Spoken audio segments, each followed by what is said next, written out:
오늘 성경 말씀을 통해서 저와 여러분이 하나님의 주신 말씀을 다 같이 깨닫기를 원합니다. 오늘 주일 항상 기도하고 낙심하지 말라라는 제목으로 하나님의 말씀을 전하고자 합니다. 먼저 오늘 본문 말씀을 통해서 예수님이 제자들에게 하신 말씀인 항상 기도하라고 한 것은 모든 일을 그만두고 24시간 7일 내내 오직 기도에만 몰두하라는 말씀은 아니었습니다. 이 말씀은 우리 삶의 중심이 하나님께 있는가라는 것을 의미하고 있습니다. 우리가 누구를 의지하고 살아가고 있는지를 이야기하고 있습니다. 우리의 삶의 주인이 주님이심을 믿게 되면 기도로서 하루를 시작할 수밖에 없음을 고백합니다. 항상 기도하라는 말씀은 우리의 삶 가운데 크고 작은 의사결정을 할 때 그 모든 문제를 하나님께 묻는 것을 이야기하고 있습니다. 우리가 기도한다는 것은 하나님이 우리에게 주시는 말씀에 귀를 기울이는 것을 이야기합니다. 우리가 기도를 할 때 하나님의 우리를 향한 더 큰 계획을 보여주시는 것입니다. 우리가 기도를 할 때 바로 응답을 받을 때가 있습니다. 하지만 하나님이 우리의 기도를 곧 바로 들어주시지 않을 때가 있음을 고백하게 됩니다. 이로 인해서 우리는 초조하게 됩니다. 하나님께 어떤 제목을 놓고 간구하지만 응답이 지연될 때 성급한 마음을 가지고 포기하거나 마음 아파할 때가 있습니다. 하지만 하나님께 부르짖어 기도하면 하나님께서 들으시고 구원해 주실 것이라고 오늘 말씀을 통해서 다시 한번 저희에게 선포하고 계십니다. 여러분 가운데 포기하지 않는 개구리가 버틀을 만든다라는 서양 속담을 들어보신 적이 있으십니까? 어느 날 개구리 두 마리가 놀다가 우유통에 빠졌다고 합니다. 한 마리는 우유통에 빠졌을 때 발부둥을 치게 됩니다. 살 수 있다는 희망의 끈을 놓치게 되었습니다. 그때 얼마 되지 않아 숨을 거둬 말았다는 이야기가 있습니다. 하지만 또 다른 개구리는 끝까지 희망을 포기하지 않았다고 합니다. 죽을 힘을 다해서 다리를 저었다고 합니다. 그러다 보니 그 사이에 우유가 버트로 굳어져서 살아나왔다고 하는 우리 서양의 속담이 있습니다. 예수님께서는 오늘 본문 말씀을 통해서 낙심하지 말고 희망을 가지고 밤낮으로 기도하는 매달리는 자의 기도를 들으신다고 이야기하고 계십니다. 특별히 오늘 우리에게 주시는 하나님의 말씀은 기도에 대한 응답이 지연될 때 어떻게 대처해야 할지에 대해서 이야기하고 있습니다. 우리가 이해할 수 있도록 예를 들어 도움을 주시고자 자세하게 과부와 재판장의 이야기를 비유로 말씀하고 있습니다. 본문 말씀을 보시면 한 과부가 재판관을 찾아가게 됩니다. 그리고 찾아가서 원수에 대한 나의 원한을 풀어주시라고 간청을 하고 있습니다. 성경 주석에 의하면 이 여인의 원한에 추정하기를 남편이 죽었는데 남편이 물려준 재산을 어떤 사람이 다 빼앗아 갔기 때문에 여인은 살 길이 없어서 가진 것이 없어서 재판장을 찾아가 이 원한을 풀어달라고 간청했던 것입니다. 그런데 이 여인이 재판장을 찾아갔는데 재판장이 만나주지를 않았습니다. 그래서 법원으로 찾아가기도 하고 만날 수가 없어서 낮에 못 만나면 밤에 집으로 찾아갔다고 합니다. 그렇게 끈질기게 밤과 낮으로 애원하면서 찾아갔다고 합니다. 성경이 말하기를 이 재판장은 위로는 하느님을 두려워할 줄 모르고 아래로는 사람을 사랑할 줄 모르는 사람이었다고 이야기합니다. 하지만 하도 끈질기게 찾아오니까 들어주지 않으면 자신이 괴로워서 결국 들어주었다고 하는 말씀입니다. 그리고 예수님께서 한 말씀 더 하십니다. 하나님께서 밤낮으로 부르짖는 당신의 자녀들의 원한을 풀어주지 아니하시겠느냐라고 예수님께서 말씀을 하셨습니다. 오늘 예수님이 제자들에게 하신 비유의 말씀을 통해서 주님께서 오늘 아침 저와 여러분에게 말씀하고 계십니다. 예수님이 남편을 잃은 불의한 여인과 불의한 재판장을 통해서 하시고 싶은 이야기가 무엇입니까? 왜 이러한 이야기를 제자들에게 하셨을까요? 먼저 우리가 하나님이 언급하신 이 여인의 뜻하는 진정한 의미를 이해해야 합니다. 예수님이 말씀하시는 이 여인은 우리가 일반적으로 알고 있는 남편과 사별해서 혼자가 된 여인만을 뜻하지는 않습니다. 성경에 나오는 과부는 경제적으로 어려움 가운데 있는 여인, 더 이상 남편으로부터 재정적인 도움을 받을 수 없는 여인을 말할 뿐만 아니라 사회적으로, 법적으로 보호자가 없는 여인을 과부라고 성경은 이야기합니다. 예수님 당시 이스라엘 사회에서는 남자에 비해서 여자가 절대적으로 지위가 낮았다고 합니다.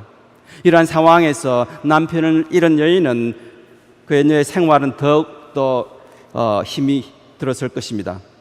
그래서 억울한 일을 당해도 호소할 데가 마땅히 없었던 것이 사실이었습니다. 예수님은 그러한 상황에 처한 이 여인에게, 이 여인의 마음을 아프게 한 사람을 성경은 이 여인의 원수라고 이야기하고 있습니다. 이 원수에 대한 원한을 갚아달라고 재판장을 찾아가 호소를 하였다는 이야기입니다. 하지만 실상은 어떠하였습니까? 이 여인이 기댈 곳이라고는 법에 호소할 수밖에 없어서 마지막 희망을 가지고 찾아간 재판장은 어떠하였습니까? 이 여인이 재판장을 찾아갔는데 재판장이라고 하는 사람이 이 여인을 무시하게 되고 만나주질 않았다고 합니다. 오늘 말씀을 묵상하면서 설교를 준비하면서 저는 이러한 상황에서 그 여인의 심정은 과연 어떠하였을까라는 생각을 하게 되었습니다. 기댈 곳이라고는 아무것도 없었던 상황에서 마지막 희망을 가지고 찾아간 그러한 상황에서 재판장은 이 여인을 무시하였던 것입니다. 아예 만나주지도 않았던 것입니다. 그녀는 내세울 것이 없었습니다. 가진 것이 없었습니다. 이런 무시와 냉대를 감당해 내어야 했던 것이었습니다. 예수님이 말씀하신 과부와 재판장의 비유는 정말로 극단적인 그런 모습을 보여주고 있는 것입니다. 그 재판장은 어떠한 사람이었습니까? 본문 18장 2절 말씀을 보시면 스크린에 있습니다. 그 다음 하나님을 두려워하지 않고 사람을 무시하는 한 재판관이 있었다라고 이야기하고 있습니다.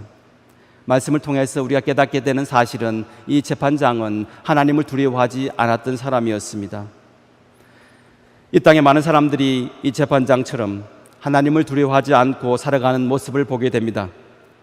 저는 목회를 하면서 많은 사람들을 만나게 됐는데 제가 만난 사람들 가운데 말로는 하나님을 믿는다고 하지만 그들의 행실을 바라다 보면 과연 이들이 하나님을 믿는 것이 맞는지, 정말로 살아계신 하나님을 믿는다면, 정말로 살아계신 하나님을 안다면 할 수 없는 일들을 거침없이 저지르며 살아가는 사람들을 만나게 됩니다. 이 재판장 또한 하나님을 두려워하지 않았던 그러한 사람이었다고 합니다. 그리고 그는 사람 또한 무시하는 그러한 사람이었습니다. 이 땅에 하나님을 무서워하지 않는, 하나님을 믿지 않는 무신론자들이 있습니다. 하지만 그들 가운데 이웃을 생각하는 사람들이 있습니다. 최근 이상적인 기후변화로 인해서 지구 한편에는 가뭄이 일어나고 또 다른 쪽에서는 많은 비가 내리고 있습니다. 또 다른 쪽에서는 산불로 모든 것을 빼앗긴 사람들의 이야기가 들리고 있습니다. 이러한 어려운 상황 속에서 이러한 사람들을 돕기 위해서 그액을 기부하는 사람들이 무신론자들 가운데도 몇몇이 있다는 이야기를 들었습니다. 이들은 하나님을 무서워하지는 않지만 이웃을 사랑하는 사람들입니다. 하지만 오늘 예수님께서 말씀하신 이 비유의 재판장은 어떠한 사람입니까?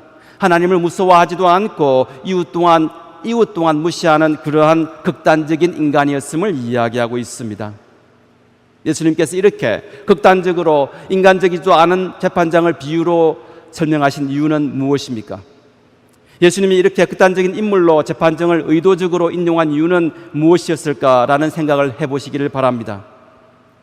예수님의 비유는 그러한 인정이 없고 또한 불의의 재판장을 우리가 만나는 사람들 가운데 가장 극단적인 인물 사람 가운데 만날 수 있는 그러한 사람들을 이야기하고 있는 것입니다.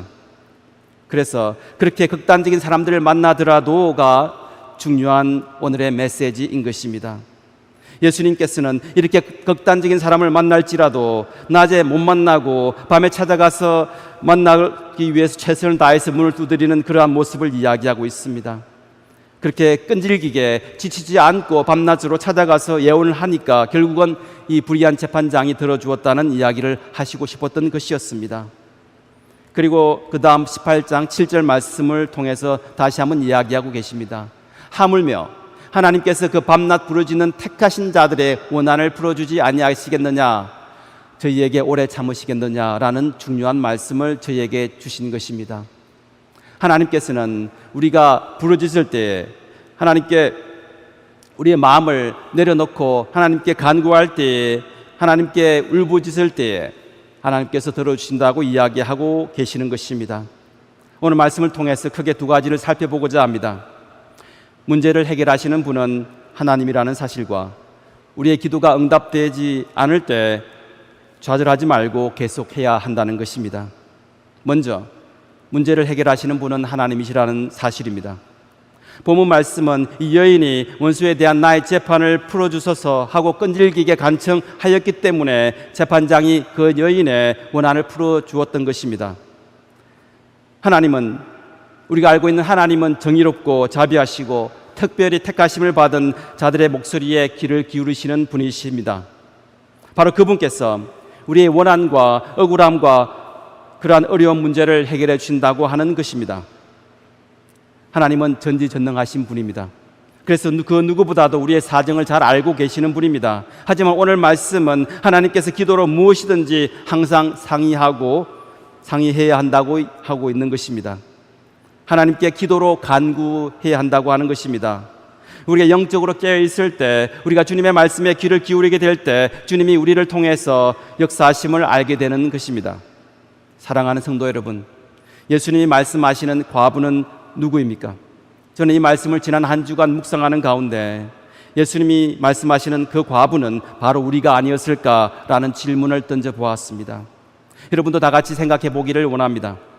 우리가 살아가면서 이 여인처럼 어려운 문제에 부닥쳤을 때 그 문제를 해결하고자 그나마 믿을 수 있는 친구라고, 세상적으로 의지할 수 있는 사람이라고 찾아갔지만 내가 약하다는 이유만으로, 내가 가진 것이 없다는 이유만으로, 내가 배운 것이 없다는 이유만으로 거절당했던 아픔을 가졌던 적이 있었는지요? 여러분은 어떠합니까?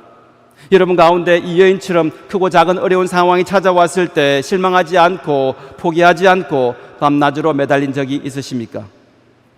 우리는 고국인 한국을 떠나 미국 땅에서 살아가고 있는 이민자입니다.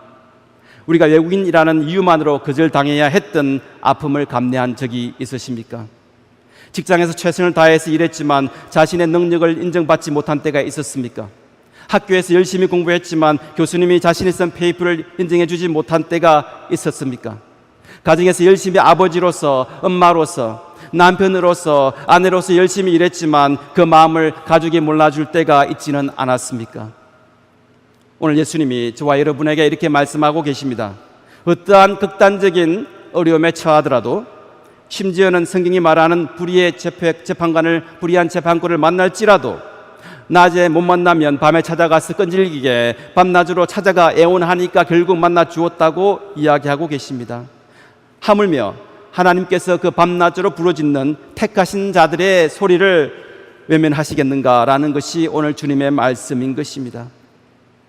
오늘 예수님이 주신 말씀을 통해서 깨닫는 사실은 이 땅을 살아가는 많은 그리스도인들이 마치 과부와도 같은 어려운 일에 부딪힐 때가 있음을 고백하게 됩니다. 그래서 우리는 하나님 외에는 의지할 분이 없다는 사실을 깨닫게 됩니다. 저는 목사님이신 아버님으로부터 들었던 설교 말씀 가운데 가슴 속에 남아있는 말씀이 있습니다. 사람은 사랑의 대상입니다. 믿음의 대상이 아닙니다. 오직 우리가 믿을 수 있는 분은 하나님 밖에 없는 것입니다. 하지만 사람들은 자기를 믿어달라고 이야기합니다. 나를 못 믿겠냐고 이야기합니다. 자기만 믿고 이번 끈을 믿어달라고, 봐달라고 이야기합니다. 자기만을 믿고 돈을 빌려달라고 합니다. 하지만 우리가 깨닫는 사실은 아무리 사랑하더라도 사람을 믿어서는 안 됩니다. 사람은 사랑의 대상인 것입니다. 사람은 믿음의 대상이 아닙니다. 우리가 믿어야 될 분은 오직 하나님뿐인 것입니다. 우리가 하나님만을 의지하고 하나님께 모든 문제를 내려놓고 기도해야 하는 것입니다. 오늘 이 여인처럼 우리가 기도할 때, 우리가 경제적으로 부족하면 주님께서 물질을 더해 주시는 것입니다. 우리가 시간이 모자라면 주님께서 여건을 바꾸어 주셔서 시간을 만들어 주시는 것입니다. 우리가 몸이 약하면 주님께서 저희에게 힘을 주신 것입니다. 우리가 질병과 싸울 때 주님께서 아픈 상처를 치유해 주시는 것입니다. 우리에게 동력자가 필요하면 사람을 보내주십니다. 우리가 어찌할지 모르고 방황하고 있을 때 주님께서 지혜를 부족함 없이 우리에게 주시는 것입니다. 두 번째로, 기도는 끈질기게 좌절하지 않고 계속해야 한다는 말씀을 오늘 말씀을 통해서 하고 계십니다. 본문 18장 1절 말씀을 보면 항상 기도하고 낭망하지 말 것을 이라고 예수님은 이야기하고 계십니다. 기도하다가 쉽게 응답이 오지 않을 때가 있음을 우리가 고백하게 됩니다. 하지만 그때에도 낙심하지 말라고 예수님께서는 이야기하고 계십니다. 오늘 예수님이 비유로 말씀하신 이 여인은 거절을 당했지만, 냉대를 받았지만, 멸시를 받았지만 포기하지 않고 낙심하지 않고 매달렸던 그러한 여인이었습니다. 우리의 기도도 그렇게 해서 승리를 한다는 것을 오늘 말씀을 통해서 깨닫게 됩니다. 하나님은 반드시 첫 번째 우리의 기도에 응답하신다고 하시지 않으셨습니다. 물론 우리의 기도를 바로 응답하실 때가 있음을 우리가 알게 됩니다. 하지만 우리가 기도할 때 기도의 응답이 늦어진다고 해서 기도의 노력을 포기해서는 안 되는 것입니다. 마가복음 10장 46절에서 48절 말씀을 다 같이 읽으시겠습니다. 예수께서 제자들과 허다한 무리와 함께 여리고에서 나가실 때에 디메오의 아들인 소경 그지 바디메오가 길가에 앉았다가 나사렛 예수란 말을 듣고 소리질러 가로되 다윗의 자손 예수여 나를 불쌍히 여기소서 하거늘 많은 사람이 꾸짖어 잠잠하라 하되 그가 더욱 심히 소리질러 가로되 다윗의 자손이여 나를 불쌍히 여기소서 하는지라. 오늘 이 바디메오의 부르짖는 소리를 듣기를 원합니다. 이 바디메오는 어떠한 사람입니까? 앞을 볼 수 없어서 하루하루 구걸하면서 살아왔던 사람이었습니다. 길거리에서 동냥을 하다가 예수님이 지나가신다는 이야기를 들었습니다. 그리고 예수님이 가까이 왔을 때 큰 소리로 외치기 시작했습니다. 다윗의 자손 예수여 나를 불쌍히 여겨주소서. 하지만 그의 목소리가 예수님께 전달되지가 않았습니다. 그때 많은 사람들이 그 바디메오에게 시끄럽다고, 조용히 하라고 이렇게 야단을 쳤던 것입니다. 그를 멸시했던 것입니다. 바디메오는 하지만 사람들의 소리를 무시했습니다. 왜냐하면 바디메오는 갈급하는 마음이 있었기 때문에 사람들의 비난에 위축되지 않고 더욱더 크게 소리를 질렀던 것입니다. 바로 그때 예수님은 그를 부르셨습니다. 그리고 소경 바디메오에게 눈을 뜰 수 있는 기회를 주셨습니다. 말씀을 통해서 깨닫게 되는 중요한 사실은 절실한 기도가 문제를 해결한다는 것입니다. 절실한 기도가 우리를 하나님께 더욱더 의지하게 만든다는 것입니다. 기도의 사람이었던 마틴 루터 목사님은 중세시대에 구교인 캐톨릭 교회가 타락하고 부패했을 때 오직 믿음으로 구원에 이른다는 구호를 내걸고 종교개혁에 앞장섰던 사람이었습니다. 그 당시에 중세시대에는 교황이 막강한 권력을 가지고 있었습니다. 그래서 교황이 교단직을 돈으로 주고 돈으로 사고 팔았다고 이야기합니다. 교황 레오 10세 때에는 호헨졸베른 알부트에게 주교직을 제안했다고 합니다. 그에게 알부트에게 주교직을 제안하면서 1200 두카트라는 엄청난 돈을 요구했다고 합니다. 알버트는 1200 두카트는 너무나 많은 돈이기 때문에 700달러면 어떻게 했는지 교황에게 내고를 하였습니다. 하지만 결국 1000 두카트를 지불하고 주교가 되었습니다. 돈으로 주교가 된 알버트는 자신이 지불했던 돈을 벌기 위해서, 충당하기 위해서 교황으로부터 8년 동안 면죄부를 발행하게 되었습니다. 그리고 수익의 절반은 알버트 주교가 가져가게 되었습니다. 그리고 나머지 절반은 베드로 성당을 건축하는 데 썼다고 합니다. 면죄부가 무엇입니까? 돈을 주고 티켓을 사게 되면 자신이 저지른 죄를 면제받는다는 그러한 이야기입니다. 지금은 말도 되지 않는 그러한 일들이 어떻게 가능했을까요? 중세시대에는 라틴어로 써진 성경밖에 없었다고 합니다. 평민들은 그래서 성경을 읽을 수가 없었습니다. 그리고 라틴어를 읽을 수 있더라도 성경을 구할 수가 없었던 그러한 어려운 때였습니다. 그래서 무지한 평민들을 종교의 이름으로, 종교라는 이름을 가지고 억압하고 착취하던 그러한 때였습니다. 그래서 면죄부라는 티켓을 팔 수 있었습니다. 당시 사람들은 면죄부를 사면 죄로부터 구원을 받을 수 있다는 말도 안 되는 일이 벌어졌던 것입니다. 그 당시 구교인 캐톨릭이 지배적인 상황 속에서 면죄부를 사야만 죄 용서를 받고 구원을 받을 수 있다는 논리가 그 세상을 지배하던 그러한 상황 속에서 마틴 루터 목사님은 오직 믿음으로 구원에 이를 수 있다는 구호를 내걸고 종교 개혁에 앞장섰던 것입니다. 루터 목사님은 목숨을 내어놓고 가톨릭 교회와 싸웠던 것입니다. 그리고 라틴어로만 되어 있던 성경을 독일어로 번역하기 시작했습니다. 개신교를 대표해서 루트가 한 행동은 죽음을 무릅쓰고 한 그러한 행동이었습니다. 한편으로는 너무나도 힘이 약한 마틴 루트가 한 행동은 계란으로 바위를 치는 그러한 행동이었을 것입니다. 하지만 이렇게 할 수 있었던 것은 이 모든 것을 오늘 본문의 여인처럼 낙심하지 않고 기도로서 준비했기 때문에 가능한 일이었습니다. 사랑하는 성도 여러분, 기도하는 한 사람은 기도를 하지 않은 한 민족보다 강하다고 이야기하고 있습니다. 기도는 하나님이 우리에게 주신 이 세상에서 가장 강력한 선물입니다. 이 시간 다 같이 합심해서 기도하시기를 원합니다. 기도 제목이 스크린에 나와 있습니다. 네. 오늘 말씀을 통해서 예수님이 남편을 잃은 한 여인의 불의한 재판장의 비유를 통해서 밤낮으로 부르짖는 택하신 자들의 기도를 들으신다고 하셨습니다. 우리가 택하신 자들의 삶을 살고 있는지, 우리가 밤낮으로 기도했는지 다 같이 오늘 말씀을 붙잡고 기도하시기를 원합니다.